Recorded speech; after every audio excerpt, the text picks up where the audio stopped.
Tom and I used to have to share cars, and so we were shares on 2 cars, and then the third car, I was in college, and so I didn't want to go shares on another car, but he went down and traded in our 55 Ford Crown Victoria, which is a collector's car today, worth lots and lot of money, for a 58 Ford Convertible. And so I still had some interest in the car. So he drove it for a while, then he blew the engine up in it, blew the transmission up in it, and finally in about 1962 or 61, I ended up taking the car back over. He still owed $600 on payments on it.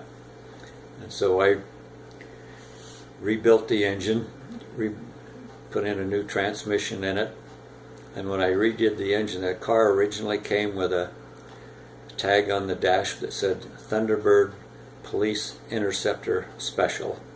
So it was a special engine. It had a lot more horsepower than a regular Ford because it was a police car engine when they made them different. So I rebuilt the engine. Of course, I had to do a lot of work to it to fix it. And so I added a racing camshaft and 3 carburetors. And we did custom exhaust on it. Reworked a lot of hot rod parts on the car.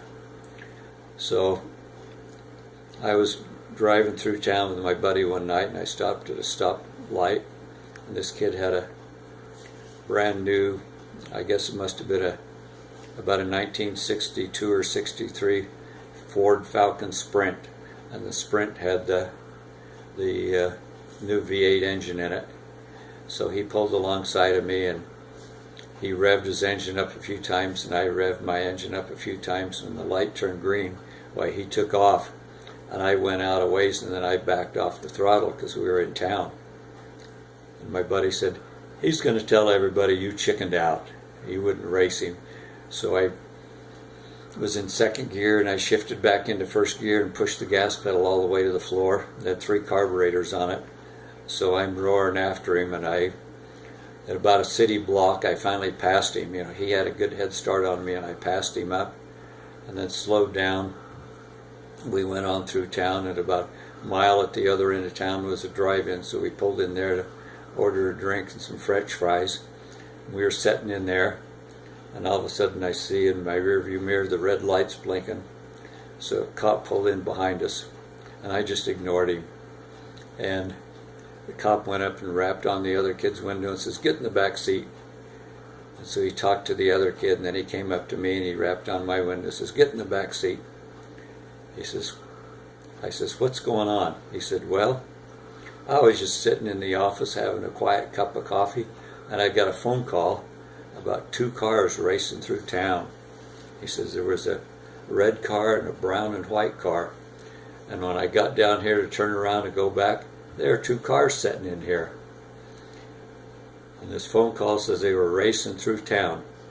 And I said, "You know, if I would have been racing, I wouldn't have been in town. I would have been out on a farm road someplace." And I said, "I would have taken the caps off the exhaust."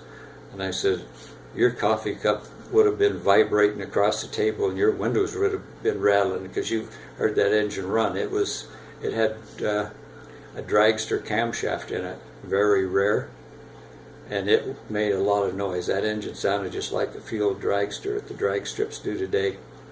I says, you would have heard me."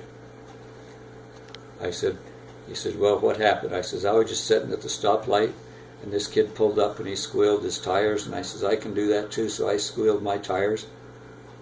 And I says, and I went up to 35 miles an hour, and I just shifted in high gear and just chug-a-lug down the street, pulled in here to talk to him. I said, "I wouldn't have been racing, I wouldn't have been in town." And he said, 35 miles an hour? And I said, "Yeah." And he says, "You went through a 25 mile an hour school zone." I says, "Doesn't that say when children are present?" And he says, "This sign is 24 hours a day because kids go over there to play in the park." I says, "Well, I just told you I was doing 35. So he wrote me out a ticket for going 35 and a 25. And saw the other kid a couple weeks later, and he says, "I'm not going to pay that. I'm not going to pay that." I went in and paid $10 for the ticket, and $3 of court cost. And the other kid went to court and said not guilty. So they says, okay, you got to come back next week. So and the other story was that the cop was the father of a good buddy of mine. I didn't know it at the time till I got in the back seat. And the first thing I said is, how's Billy's car running? He had it up the house the other day, and I tried tuning it up, and he hasn't been back to say if it worked or not.